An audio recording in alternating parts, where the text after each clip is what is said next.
Assalamualaikum warahmatullahi wabarakatuh. Apa kabar anak soleh dan soleha? Semoga kalian dalam keadaan sehat walafiat ya. Amin. Oke, tetap semangat belajar di rumah ya. Hari ini hari pertama kita belajar. Ya, hari ini kita belajar tema 1, subtema 1, Pembelajaran 1, materi PPKN Bahasa Indonesia dan Ilmu Pengetahuan Alam. Anak-anak di rumah mendengarkan guru menjelaskan materi, anak-anak mencatat di dalam buku tulis kalian. Catat setiap poin materi yang disampaikan oleh guru.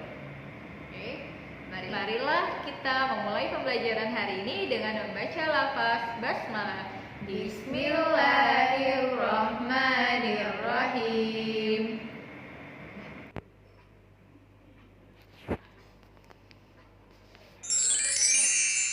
Assalamualaikum warahmatullahi wabarakatuh. Halo anak-anak soleh dan soleha. Hari ini kita akan belajar tematik subtema 1 pembelajaran 1. Materinya ada PKN, Bahasa Indonesia, dan IPA.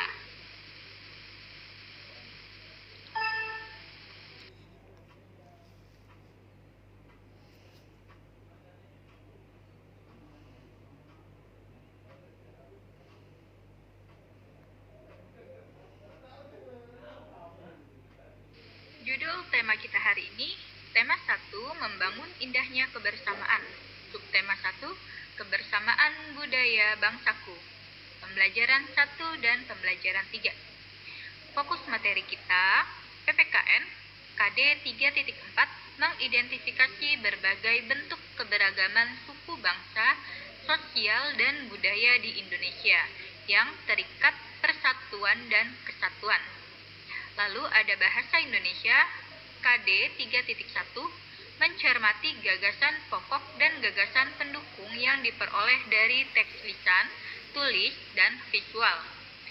Setelah itu kita belajar IPA, KD 3.6, menerapkan sifat-sifat bunyi dan keterkaitannya dengan indera pendengaran.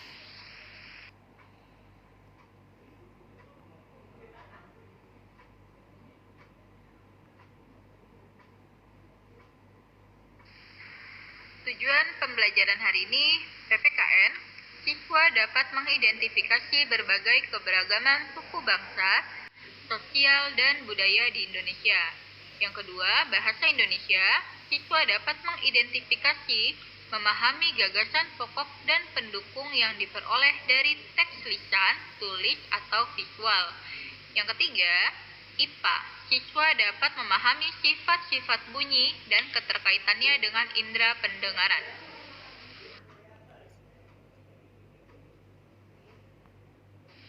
Keanekaragaman budaya Indonesia.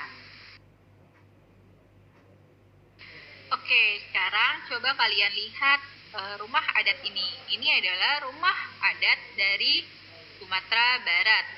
Namanya adalah Rumah Gadang. Nah, ibu kota provinsi Sumatera Barat adalah Padang. Sukunya adalah Minangkabau. Ya, siapa yang pernah ke sini? Oke, atau adakah kalian yang orang Padang? Nah, ini adalah salah satu budaya yang ada di Indonesia.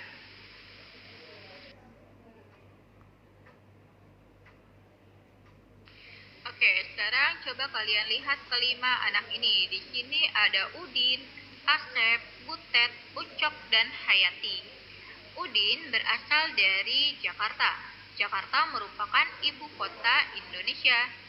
Nah, yang terkenal dari daerah Jakarta adalah tariannya. Contohnya tari jali-jali.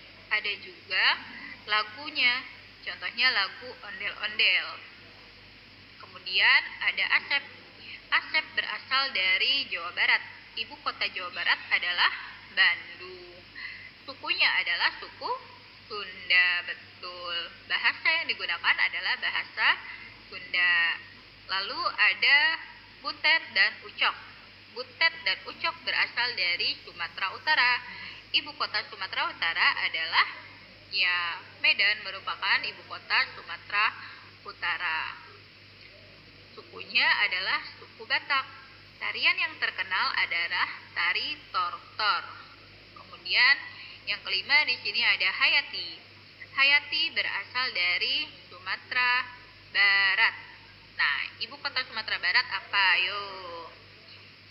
Ibu kotanya adalah Padang dan sukunya adalah Minangkabau. Oke.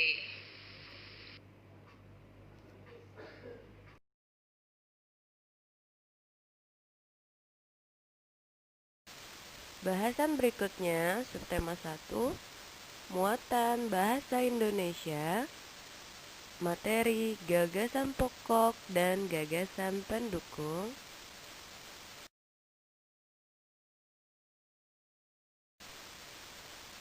Gagasan pokok dan gagasan pendukung selalu beriringan di dalam sebuah paragraf, di mana paragraf dapat kita jumpai di setiap sebuah teks, bacaan, puisi, majalah, dan lain sebagainya.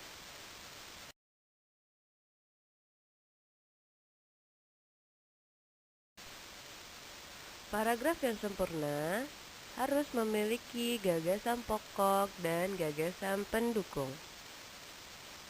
di mana setiap satu paragraf hanya terdapat satu gagasan pokok dan yang lainnya menjadi gagasan pendukung. Anak-anak tentu sudah pernah membaca dari buku majalah, dari komik, buku cerita, dongeng, ataupun buku pelajaran yang kalian bawa ke sekolah. Nah, di dalamnya selalu terdapat paragraf, di mana dalam paragraf itu selalu ada gagasan pokok dan gagasan pendukung.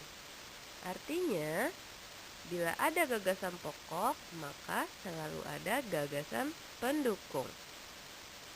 Jadi, apa itu gagasan pokok dan apa itu gagasan pendukung? Siapa tahu?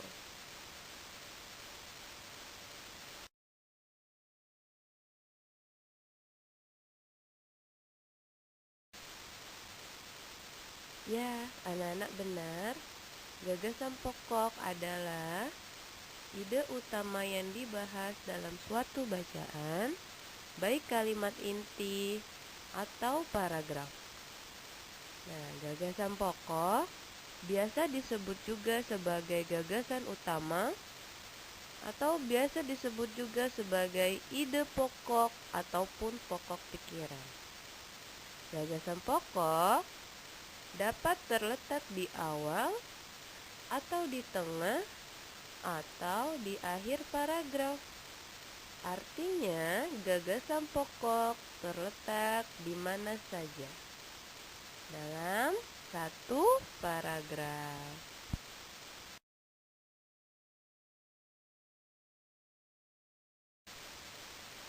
Sedangkan yang dimaksud dengan gagasan pendukung adalah uraian atau tambahan informasi untuk gagasan pokok. Gagasan pendukung ini sebagai gagasan penjelas dan yang menjelaskan gagasan pokok.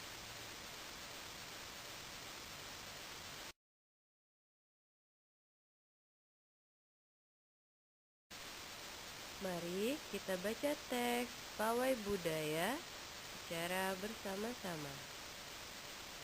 Pawai budaya sangat menarik bagi warga Kampung Babakan. Pawai ini selalu menampilkan keragaman budaya Indonesia.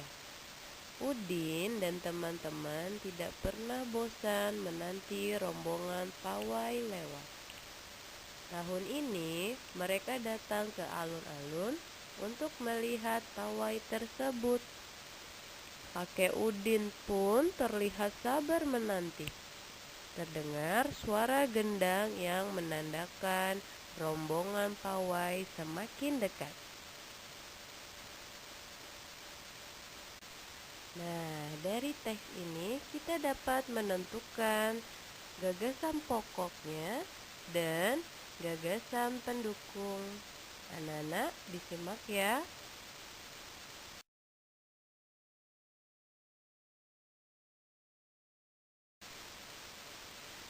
Untuk menemukan gagasan pokok, kita ikuti caranya. Yang pertama, temukan dahulu kalimat utamanya. Dalam cerita Pawai Budaya, kalimat utamanya adalah pawai budaya sangat menarik bagi warga Kampung Babakan. Kemudian, dari kalimat utama kita jadikan gagasan pokok. Maka gagasan pokoknya kita temukan adalah pawai budaya Kampung Babakan.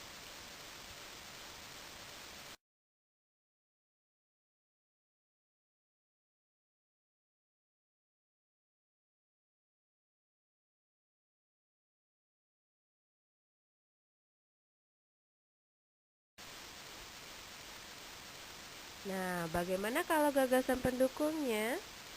Anak-anak disimak ya. Seluruh kalimat selain kalimat utama yang ada pada paragraf tersebut menjadi gagasan pendukung. Di sini Ibu contohkan ada 4 kalimat gagasan pendukung. Yaitu pertama, pawai ini selalu menampilkan keragaman budaya Indonesia. Udin dan teman-teman tidak pernah bosan menanti rombongan pawai lewat. Tahun ini mereka datang ke alun-alun untuk melihat pawai tersebut. Suara gendang yang menandakan rombongan pawai semakin dekat. Nah, 4 kalimat ini bersifat menjelaskan gagasan pokok atau kalimat utamanya. Jadi, ini disebut sebagai gagasan pendukung. Anak-anak sampai sini sudah memahami gagasan pokok dan gagasan pendukung? Mari kita coba pada latihan di buku kalian ya.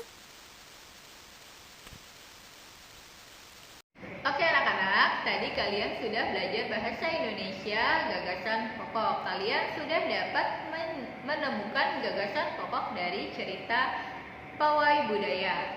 Oke, setelah itu anak-anak juga sudah dapat menemukan gagasan pendukungnya. Nah, setelah kita ketahui ya, beragaman budaya di Indonesia itu diantaranya adalah Rumah adat, pakaian adat, dan makanan tradisional. Selain itu ada juga alat musik tradisional. Contohnya angklung ya Bota. Ya, angklung dari Jawa Barat. Bagaimana sih cara mainkannya? ya, cara memainkan angklung dengan cara Digoyang. digetarkan atau digoyangkan angklungnya. Ya, kemudian ya, angklung yang digoyangkan itu akan menghasilkan sumber bunyi dan bunyinya akan terdengar sampai ke indera pendengaran manusia atau makhluk hidup lainnya. Jadi Bunyi adalah segala sesuatu yang dihasilkan dari benda yang bergetar. kemudian getarannya terdengar sampai pada indera pendengaran melalui media udara di sekeliling kita. Oke, contohnya di sini Bokta dan Budia punya garpu talak dan Dan kotak resonansi. Benarnya kita akan menunjukkan, membuktikan bagaimana cara kerjanya terjadi sumber bunyi. Ya, sekarang kita coba ya. Budi akan pukul garpu tala yang sudah ditancapkan Bokta. Dengar suara ya.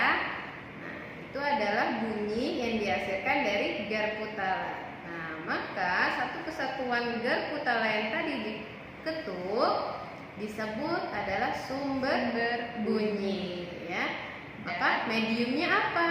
Tetap mediumnya adalah udara yang ada di sekitar kita, ya, yang menghantarkan getaran itu sampai bunyinya terdengar di indera atau telinga manusia. Oke. Sampai sini kita akan mengetahui 3 syarat terdengarnya bunyi. Yang pertama adalah adanya sumber bunyi. Nah, ini sebagai sumber bunyi. yang kedua adalah Kedua, adanya medium atau udara. dan yang ketiga Adalah alat indera ya berupa telinga. Sekarang anak-anak di rumah bisa mencoba menggunakan alat yang ada di rumah seperti contoh garpu dengan gelas. ya. Ketoknya tidak terlalu kencang ya, sedang saja sampai garpu dan gelas itu menghasilkan bunyi. Kemudian Selain itu, kalian juga dapat melakukannya ketika kalian bermain gitar atau memukul gendang. oke, sampai sini video pembelajaran tematik kita. Anak-anak di rumah, Ibu Guru mengharap kalian dapat menuliskan poin-poin pembelajaran kita dari mulai PPKN, Bahasa Indonesia, dan IPA. Maka nanti di buku anak-anak akan terdapat kesimpulan pembelajaran kita hari ini. Ya, untuk kalian belajar di rumah dan Ibu Guru akan memberikan latihan soal di Google Classroom kita. Oke? Ya. Kalian tetap semangat belajarnya ya. Anak Anak hebat, hebat, hebat, hebat,